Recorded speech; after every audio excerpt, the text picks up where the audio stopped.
Hello students, तो पिछले class में हम लोगों ने हाइब्रिडाइजेशन के बारे में डिस्कस करना शुरू किया था, जिसमें हम लोगों ने हाइब्रिडाइजेशन का डेफिनेशन को देखा था।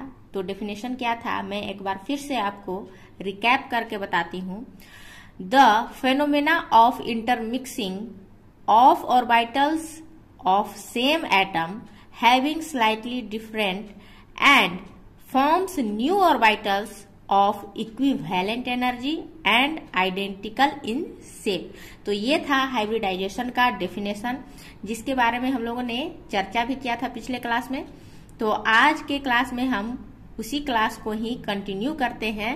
तो देखिए, हाइब्रिडाइजेशन में sp3 हाइब्रिडाइजेशन, जिसको हम लोग टेट्राहेड्रल हाइब्रिडाइजेशन भी बोलते हैं। अब यहाँ पे देखिए, कार्बन का एक्साइटेड स्टेट में जब हम लोग इलेक्ट्रॉनिक कॉन्फ़िगरेशन लिखते हैं तो क्या होता है, 1s2, 2s1, 2px1, 2py1 and 2pz1। ठीक है। अब हाइब्रिडाइजेशन के अंदर कार्बन का जो एक्साइटेड स्टेट में जो इलेक्ट्रॉनिक कॉन्फ़िगरेशन है, अब इसमें जो हाइब्रिडाइजेशन में जो पार्टिसिपेट करेंगे ऑर्बिटल, पहला होगा 1 2s, मतलब ये 2s का एक ऑर्बिटल और p ऑर्बिटल 3 होंगे। जैसे यहाँ पे 2px1 हो जाएगा, 2py1 और 2pz1, मतलब ये चारों ऑर्बिटल अब क्या करेंगे, हाइब्रिडाइजेशन में पार्टिसिपेट करेंगे। अब ये चारों ऑर्बिटल जो कि हाइब्रिडाइजेशन में पार्टिसिपेट करेंगे, इनकी क्या है, different energy and different shape होते हैं। ये चारों ऑर्बिटल जो भी है वो अलग अलग आकृति के होते हैं और अलग अलग एनर्जी के भी होते हैं। तो देखिए यहाँ पे इसकी जो आकृति है वो यहाँ पे देखिए, जैसे s ऑर्बिटल है, यहाँ पे 4 ऑर्बिटल है ना, s है, px है, py और pz ऑर्बिटल है।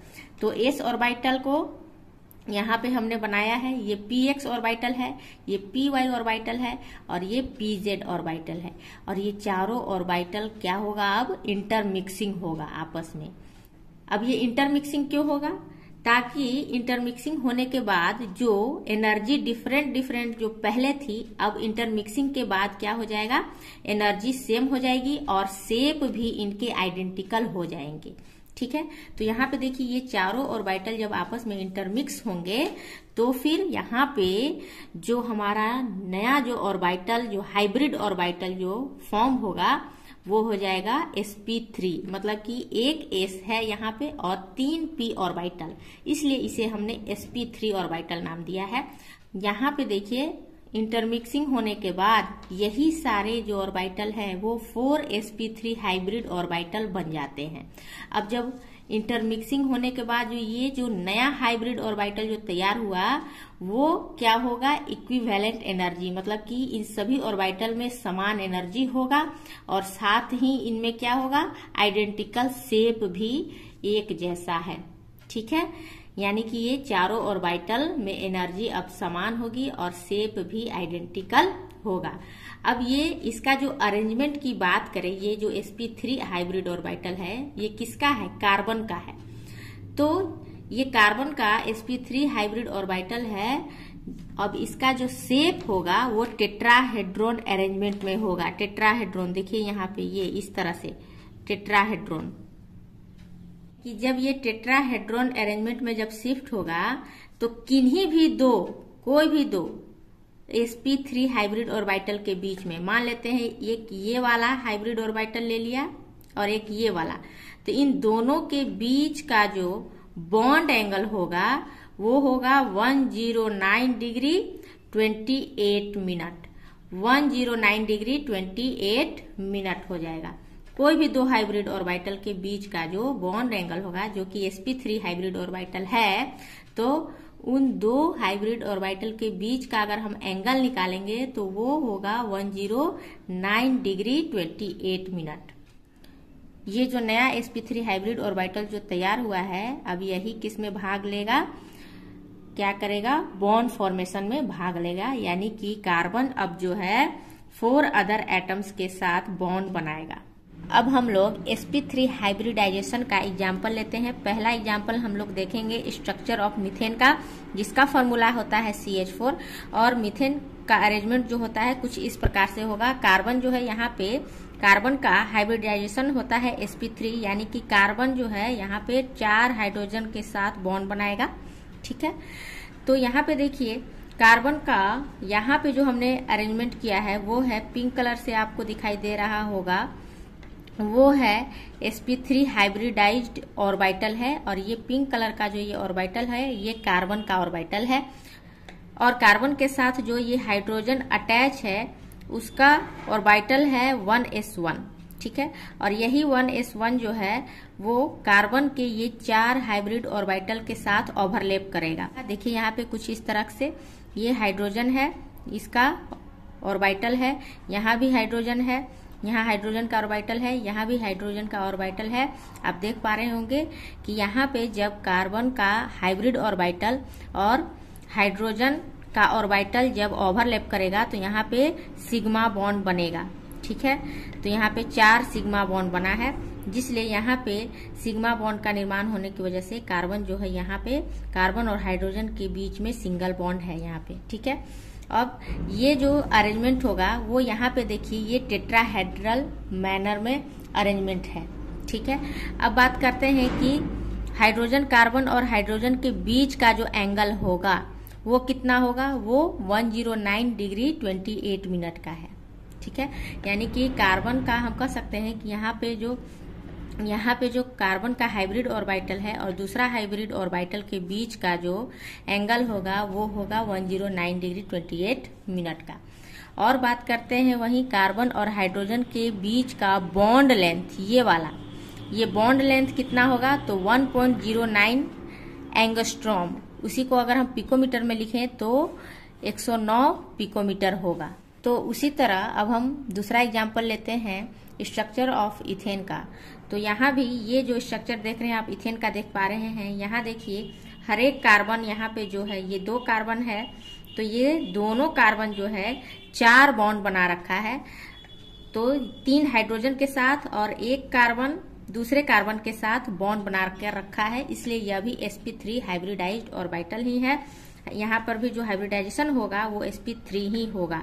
अब हम लोग देखेंगे कि कार्बन और हाइड्रोजन का जो ऑर्बिटल है वो किस तरह से एक दूसरे के साथ ओवरलैप करके सिग्मा बॉन्ड का निर्माण करते हैं और बॉन्ड का फॉर्मेशन करते हैं। तो यहाँ पे देखिए ये वाला कार्बन का हमने 4 हाइब्रिडाइज्ड ऑर्बिटल लिखा है, यानी कि ये चारों ऑर्बिटल जो है sp3 हाइब्रिडाइज्ड ऑर्बिटल है। ठीक है, उसी तरह ये वाला कार्बन यानी कि ये वाला जो कार्बन है इसका भी हमने 4 हाइब्रिडाइज्ड ऑर्बिटल को बना रखा है, जिसमें कि 3 हमने बनाया है और एक जो हाइब्रिडाइज्ड ऑर्बिटल होगा वो दूसरे कार्बन के sp3 हाइब्रिडाइज्ड ऑर्बिटल के साथ ओवरलैप करके यहाँ पे सिग्मा बॉन्ड का फॉर्मेशन करेगा। ठीक है, और दूसरी ओर ये जो हाइड्रोजन है इसके भी तो ऑर्बिटल होंगे, यानी कि हाइड्रोजन का 1s1 का जो ऑर्बिटल है ये ऑर्बिटल कार्बन के हाइब्रिडाइज्ड sp3 ऑर्बिटल के साथ ओवरलैप करके यहाँ पे सिग्मा बॉन्ड का फॉर्मेशन करेगा। देखिए यहाँ पे ये हाइड्रोजन का s ऑर्बिटल है और ये कार्बन का sp3 हाइब्रिडाइज्ड ऑर्बिटल है। अब ये दोनों एक दूसरे के साथ ओवरलैप करेंगे तो यहाँ पे सिग्मा बॉन्ड का फॉर्मेशन होगा। इन दोनों ऑर्बिटल के बीच भी सिग्मा बॉन्ड का फॉर्मेशन होगा। यहाँ भी हाइड्रोजन के ऑर्बिटल और कार्बन के sp3 ऑर्बिटल के बीच में सिग्मा बॉन्ड का निर्माण होगा। यहाँ भी सिग्मा बॉन्ड, इसी तरह यहाँ भी सिग्मा बॉन्ड का फॉर्मेशन होगा। जो कि स्ट्रक्चर किस तरह से बनेगा यहाँ पे देख लीजिए, कुछ इस प्रकार से हमारा जो स्ट्रक्चर है इथेन का बनकर रेडी होगा। यहाँ पे दिखाया गया है। यहाँ पे देखिए कार्बन के बीच में एक सिग्मा बॉन्ड का फॉर्मेशन हुआ है। यहाँ पे हाइड्रोजन कार्बन के बीच में एक बॉन्ड का निर्माण हुआ है, वो भी सिग्मा बॉन्ड, यहाँ भी सिग्मा बॉन्ड। उसी तरह टोटल 7 सिग्मा बॉन्ड का फॉर्मेशन हुआ है कार्बन के बीच में और कार्बन हाइड्रोजन के बीच में कुल मिलाकर। ठीक है, अब बात करते हैं कि कार्बन और कार्बन के बीच का बॉन्ड लेंथ की जो दूरी है, बॉन्ड लेंथ कितना है, तो कार्बन के बीच का जो बॉन्ड लेंथ है वो है 1.54 एंगस्ट्रॉम।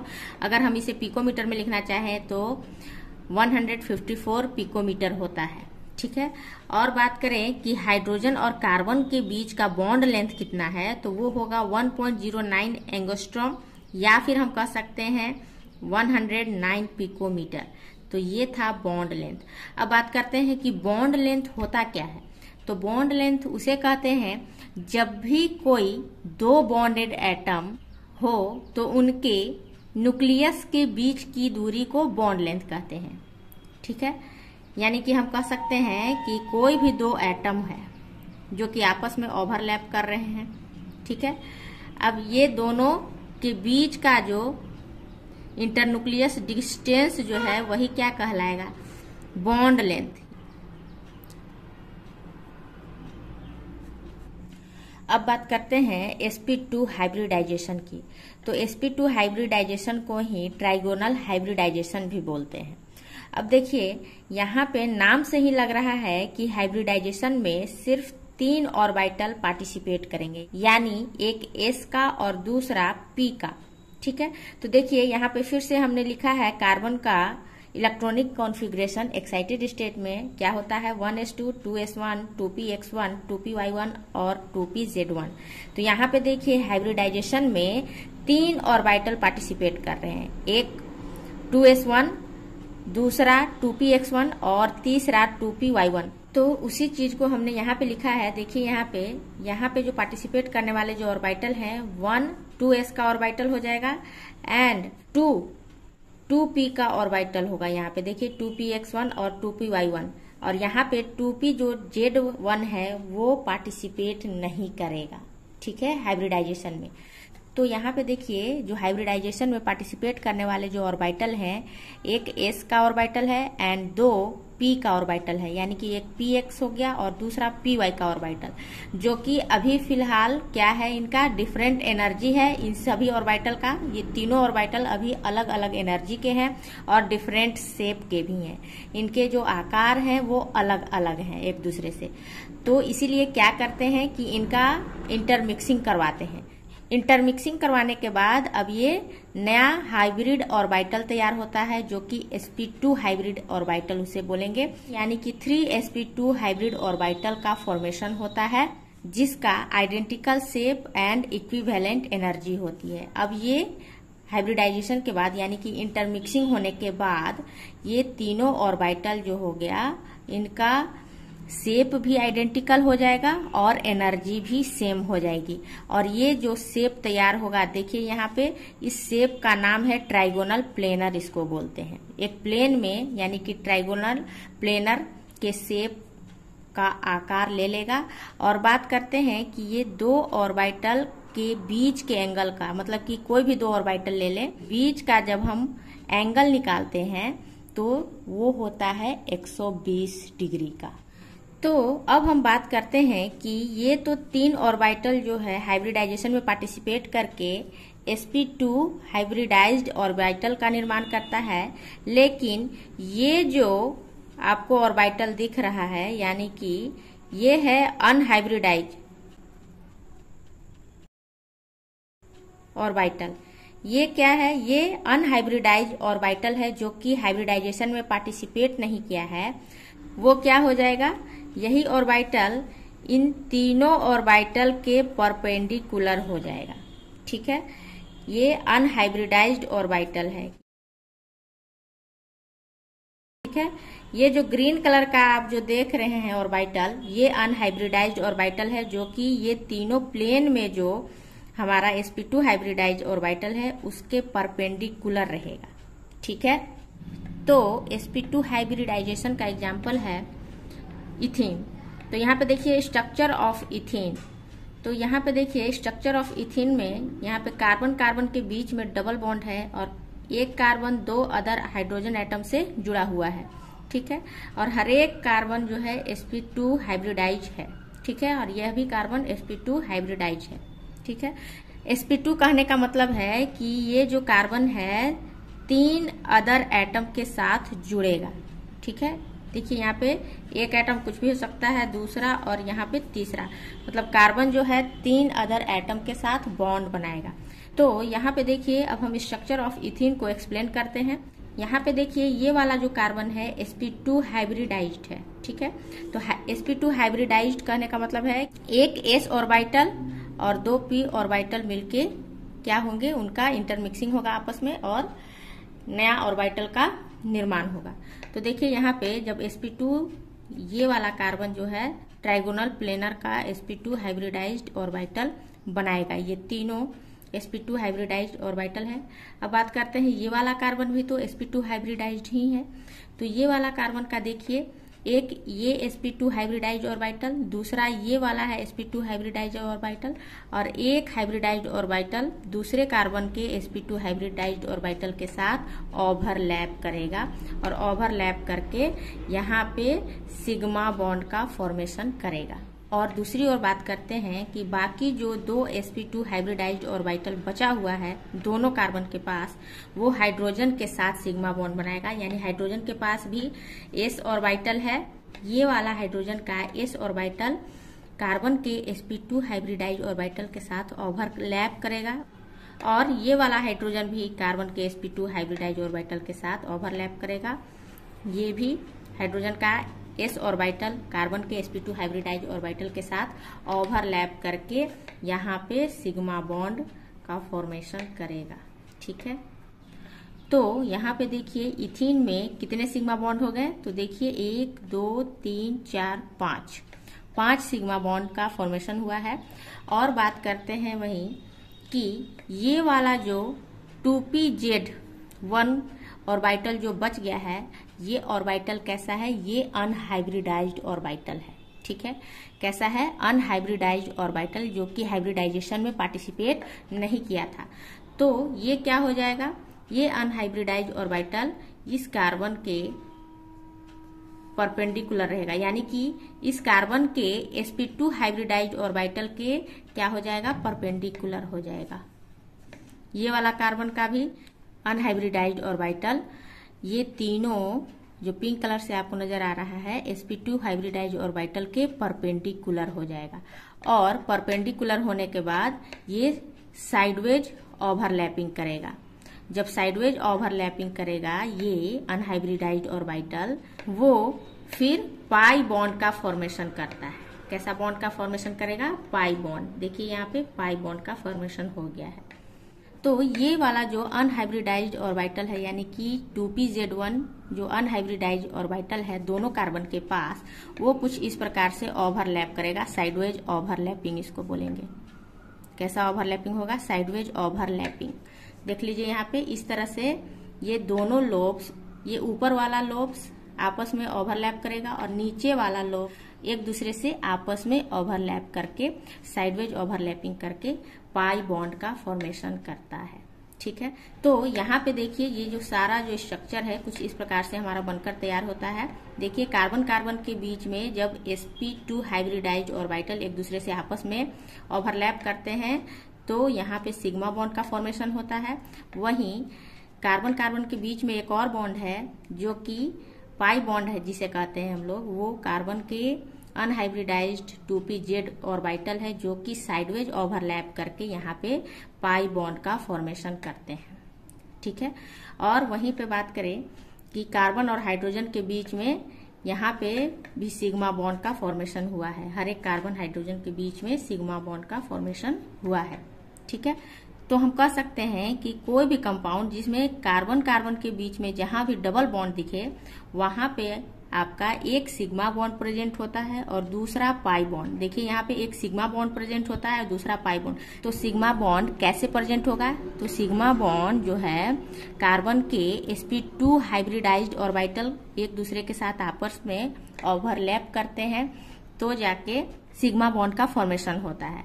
और वहीं दूसरे और पाई बॉन्ड का फॉर्मेशन कैसे होता है, तो अनहाइब्रिडाइज्ड ऑर्बिटल जो होते हैं, ये वाला जो आप देख पा रहे हैं जो कि sp2 हाइब्रिडाइज्ड ऑर्बिटल के परपेंडिकुलर होता है, तो वो साइडवेज ओवरलैप करके पाई बॉन्ड का फॉर्मेशन करते हैं। ठीक है, और कार्बन और हाइड्रोजन के बीच में सिग्मा बॉन्ड का फॉर्मेशन होता है, एक s ऑर्बिटल और दूसरा sp2 हाइब्रिड ऑर्बिटल एक दूसरे के साथ ओवरलैप करके।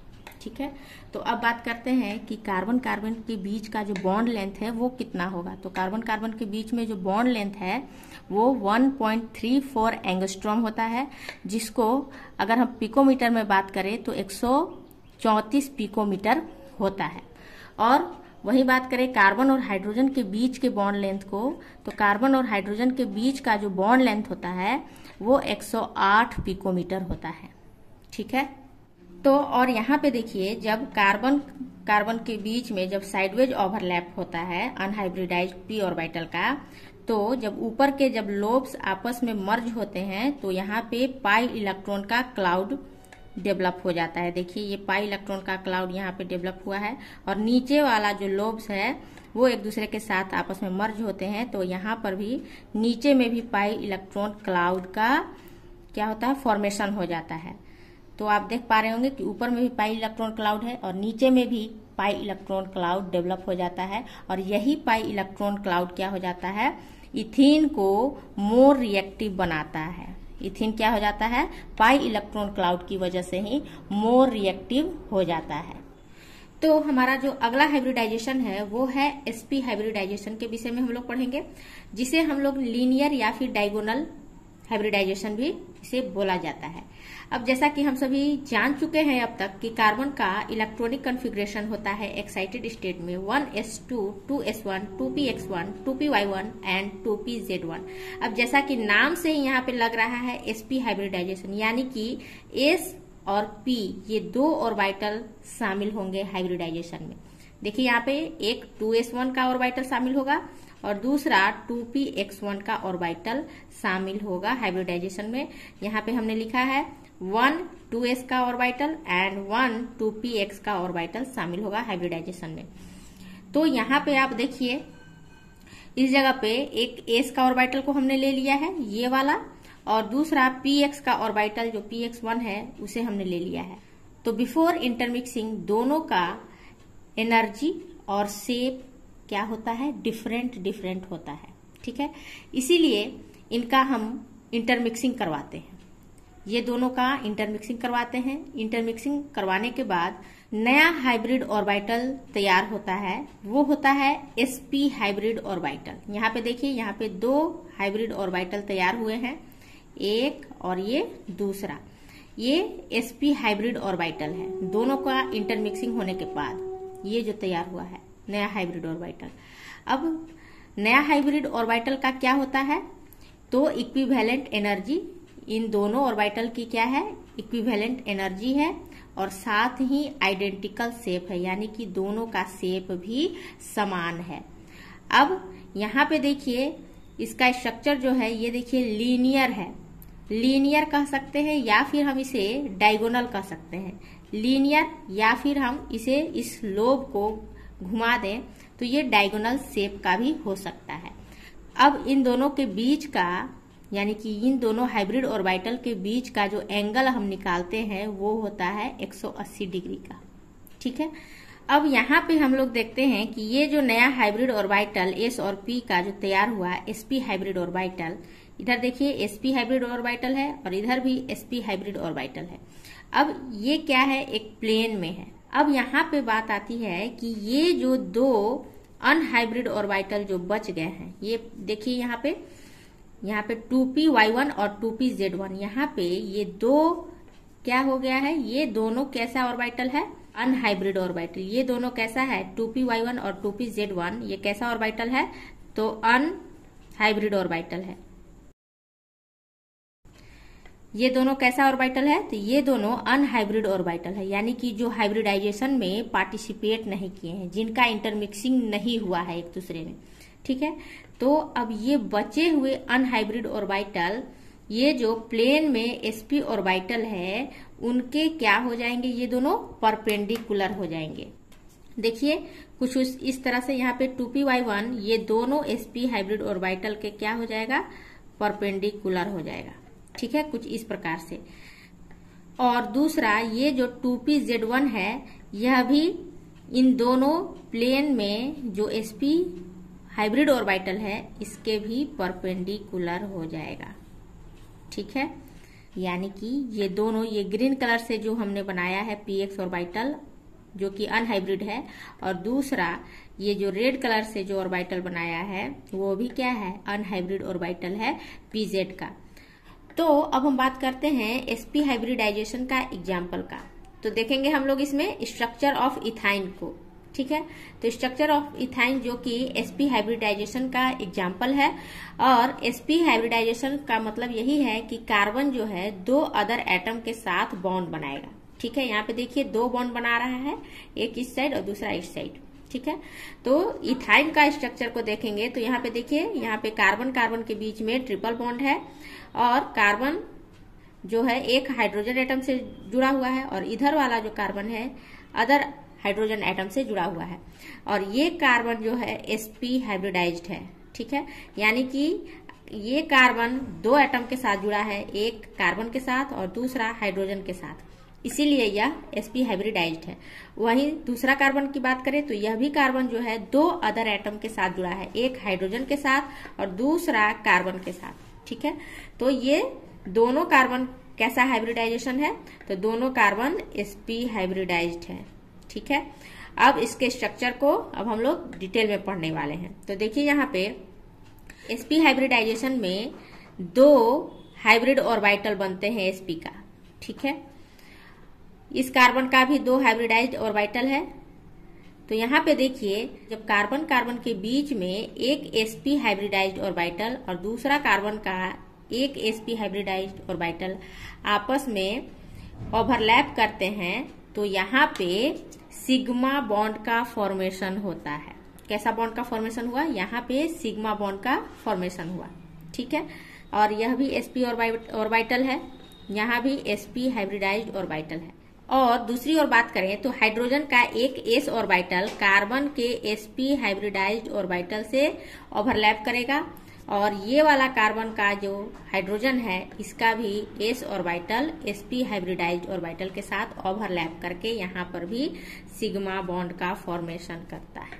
ठीक है, और वही दूसरी ओर बात करते हैं, ये जो कार्बन का अनहाइब्रिडाइज्ड ऑर्बिटल है, ये देखिए ये अनहाइब्रिड ऑर्बिटल है, यानी 2p(y1) और 2p(z1), ये दोनों अनहाइब्रिड ऑर्बिटल है।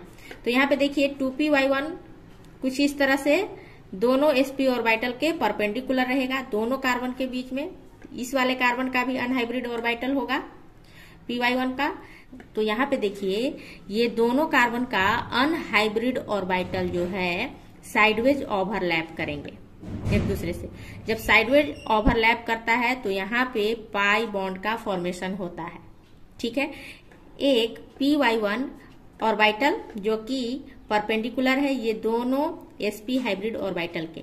ठीक है, दोनों कार्बन के पास इस तरह के यानी कि 2p(y1) अनहाइब्रिड ऑर्बिटल होंगे, और दोनों क्या कर रहे हैं, साइडवेज ओवरलैप करेगा एक दूसरे से। ठीक है, अब दोनों कार्बन के पास एक यह भी अनहाइब्रिड ऑर्बिटल बचा है यानी 2p(z1) का, तो वो भी क्या करेगा, देखिए यहाँ पे ये वाला 2p(z1) अनहाइब्रिडाइज्ड ऑर्बिटल है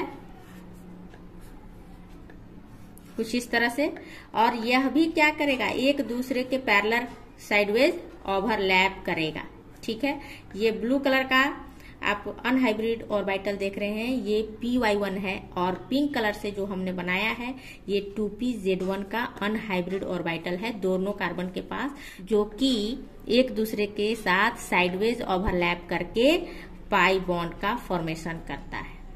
ठीक है, तो हम कह सकते हैं कि इथाइन के स्ट्रक्चर में कार्बन कार्बन ट्रिपल बॉन्ड के अंदर एक सिग्मा बॉन्ड और दो पाई बॉन्ड मौजूद होते हैं। ठीक है, यहाँ पे एक सिग्मा बॉन्ड होगा और ये दोनों पाई बॉन्ड है। ठीक है, तो यानी एक सिग्मा बॉन्ड और दो पाई बॉन्ड कार्बन कार्बन के बीच में, यानी कार्बन कार्बन के बीच में जब भी ट्रिपल बॉन्ड होगा तो उसमें एक सिग्मा बॉन्ड और दो पाई बॉन्ड मौजूद होते हैं। अब बात करते हैं वहीं पे कि कार्बन कार्बन के बीच का जो बॉन्ड लेंथ है वो कितना होता है। तो कार्बन कार्बन के बीच में जो बॉन्ड लेंथ होता है वो होता है 120 पिकोमीटर। ठीक है, और कार्बन और हाइड्रोजन के बीच में भी तो बॉन्ड बना है, तो इनके बीच के बॉन्ड लेंथ की जो दूरी होगी वो होगा 107 पिकोमीटर। ठीक है, कितना होगा, 107 पिकोमीटर कार्बन और हाइड्रोजन के बीच के बॉन्ड लेंथ की बात कही जा रही है। ठीक है, अब बात करते हैं कि जब ये अनहाइब्रिड ऑर्बिटल, दोनों कार्बन के पास दो दो अनहाइब्रिड ऑर्बिटल है, एक 2py1 और दूसरा 2pz1 है। ठीक है, अब ये दोनों साइडवेज ओवरलैप करते हैं, तो यहाँ पे कार्बन कार्बन के बीच में इलेक्ट्रॉन क्लाउड डेवलप हो जाता है। मान लेते हैं ये ब्लू कलर वाला जो है वो साइडवेज ओवरलैप करके यानी कि 2py1 ओवरलैप करके एक यहाँ पे इलेक्ट्रॉन क्लाउड डेवलप करता है।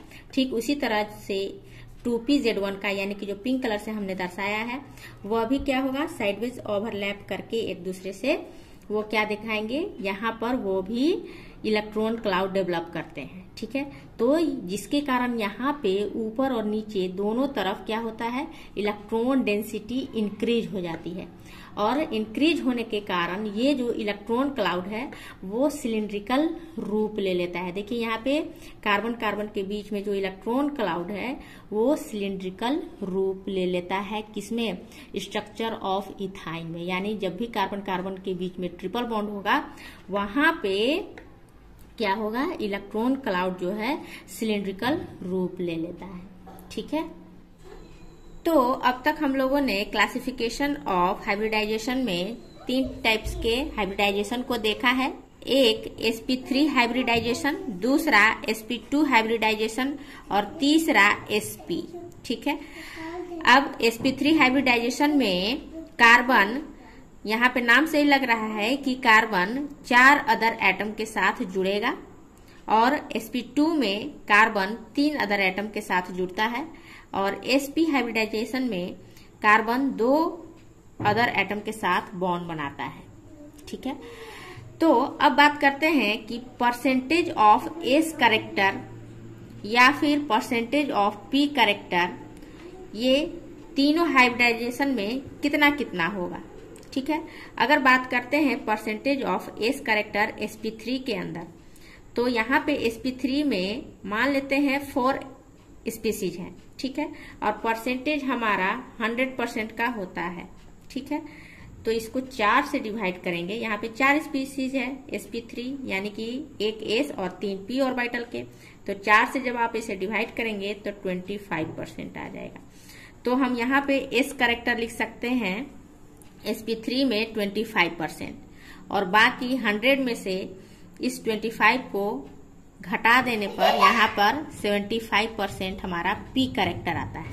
ठीक है, वहीं दूसरी ओर बात करते हैं sp2 में s कैरेक्टर की, तो यहाँ पे 3 स्पीसीज है, एक s और 2 p ऑर्बिटल है। ठीक है, तो यहाँ पे s कैरेक्टर यानी कि 3 से डिवाइड करेंगे, तो 3 से डिवाइड करने पर जो परसेंटेज आता है s कैरेक्टर का वो आता है 33.33। ठीक है, और 100 में से जब इसी s कैरेक्टर को घटा देते हैं तो हमारा आ जाता है 66.66%। ठीक है, अब बात करते हैं वहीं कि sp में s कैरेक्टर कितना होता है, तो यहाँ पे 2 स्पीसीज है तो इसलिए यहाँ पे 100 डिवाइडेड बाई 2 हो जाएगा, तो s कैरेक्टर कितना आ जाएगा 50%। ठीक है, जब s कैरेक्टर 50% आया तो दूसरा p कैरेक्टर यानी 100 माइनस 50 निकालेंगे तो यहाँ पे p कैरेक्टर जो आएगा वो 50% आएगा। ठीक है, तो अब हम लोग बात करने वाले हैं effect of hybridisation on bonding parameters. अब हाइब्रिडाइजेशन को इफेक्ट करने वाले कौन कौन से बॉन्डिंग पैरामीटर है उसके बारे में डिस्कस करेंगे। पहला है ऑर्डर ऑफ s कैरेक्टर। तो s कैरेक्टर का ऑर्डर क्या है, देखिए सबसे पहले s कैरेक्टर ज्यादा होता है sp में, अभी अभी हमने पढ़ा कि sp में 50-50% होता है। ठीक है, उसके बाद उससे कम sp2 हाइब्रिडाइज ऑर्बिटल में होता है और फिर सबसे कम s कैरेक्टर जो होता है वो sp3 में। देखिए यहाँ पे sp3 में 25%, sp2 में 33.33% और sp में 50% होता है। ठीक है, तो s कैरेक्टर सबसे ज्यादा किसमें हो गया, sp में, और उससे कम sp2 में और सबसे कम sp3 में s कैरेक्टर होता है। और वहीं दूसरी ओर बात करते हैं ये तो ऑर्डर ऑफ एस कैरेक्टर हो गया, ये इफेक्ट डालते हैं। और दूसरा बॉन्ड लेंथ।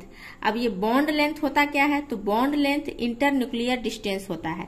मान लेते हैं ये दो एटम आपस में बॉन्ड बनाकर रखा है, तो ये दोनों एटम के बीच का जो इंटर न्यूक्लियस डिस्टेंस है वही क्या कहलाएगा, बॉन्ड लेंथ कहलाएगा। इंटर न्यूक्लियर डिस्टेंस क्या कहलाएगा, बॉन्ड लेंथ। तो अब हम इसे डिस्क्राइब करेंगे। सबसे पहले आपको एक सवाल देते हैं, उस सवाल के माध्यम से हम इस बॉन्ड लेंथ को और अच्छे तरीके से समझेंगे। तो यहाँ पे देखिए, यहाँ पे बॉन्ड लेंथ बताना है कि किसमें बॉन्ड लेंथ अधिक है।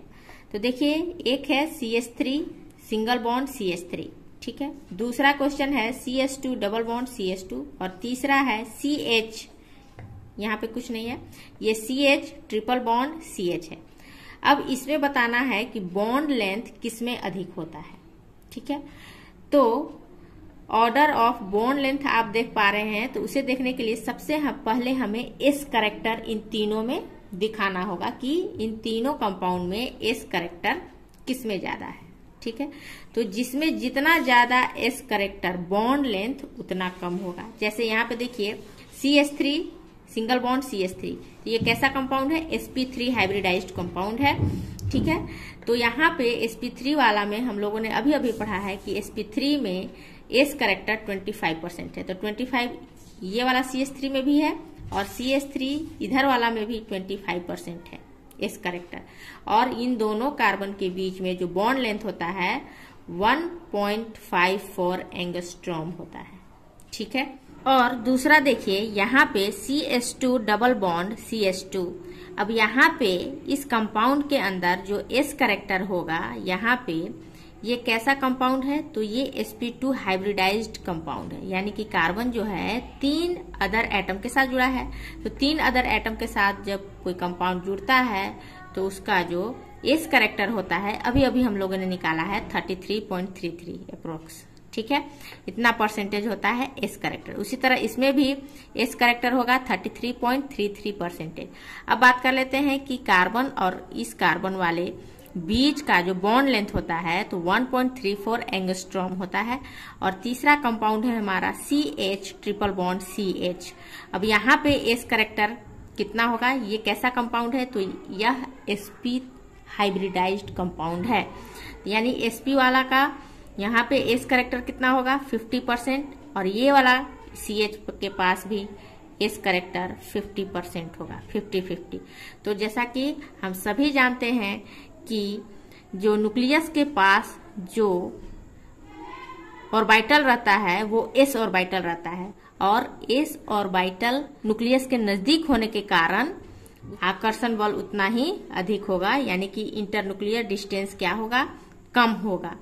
तो कम होने के कारण यहाँ पे जो ऑर्डर ऑफ बॉन्ड लेंथ होगा वो देखिए, तो सबसे ज्यादा एस कैरेक्टर जिसमें है, यानी कि वो क्या हो जाएगा, उसका बॉन्ड लेंथ सबसे कम होगा, ठीक है। तो ऑर्डर ऑफ बॉन्ड लेंथ क्या होगा इस कंपाउंड के अंदर, तो जितना ज्यादा एस कैरेक्टर उतना कम बॉन्ड लेंथ होगा उसका, ठीक है। जितना ज्यादा न्यूक्लियस के पास जो ऑर्बिटल सबसे ज्यादा न्यूक्लियस के पास रहता है, यानी कि एस ऑर्बिटल जो है सबसे ज्यादा न्यूक्लियस के पास रहता है, और जो न्यूक्लियस के पास जितना ज्यादा रहेगा फोर्स ऑफ अट्रैक्शन उतना ही अधिक होगा, जिसके कारण बॉन्ड लेंथ छोटी हो जाती है। तो यहाँ पर देखिए तीसरा कंपाउंड जो है सबसे ज्यादा उसमें एस कैरेक्टर मौजूद है, यानी कि सबसे नजदीक न्यूक्लियस के पास होगा, जिसके कारण फोर्स ऑफ अट्रैक्शन न्यूक्लियस के साथ ज्यादा होने के कारण बॉन्ड लेंथ क्या हो जाएगा, सबसे कम हो जाएगा तीसरा का। और दूसरा में एस कैरेक्टर क्या है, इसके अपेक्षा कम है, तो दूसरा नंबर में आ जाएगा ये दूसरा compound CH2 double bond CH2, ठीक है। क्योंकि यहाँ पे एस कैरेक्टर 33.33% है, और सबसे ज्यादा जो बॉन्ड लेंथ होगा CH3 यहाँ पे सबसे ज्यादा बॉन्ड लेंथ होगा, क्योंकि एस कैरेक्टर कम है। तो इससे निष्कर्ष क्या निकलता है कि बॉन्ड लेंथ जो है इनवर्सली प्रोपोर्शनल होता है एस कैरेक्टर के। यानी कि अगर एस कैरेक्टर ज्यादा है तो बॉन्ड लेंथ कम हो जाएगा। जितना ज्यादा बॉन्ड लेंथ उतना कम एस कैरेक्टर, ठीक है। तो आज के क्लास में बस इतना ही। मिलते हैं नेक्स्ट वीडियो में, तब तक के लिए गुड बाय, टेक केयर।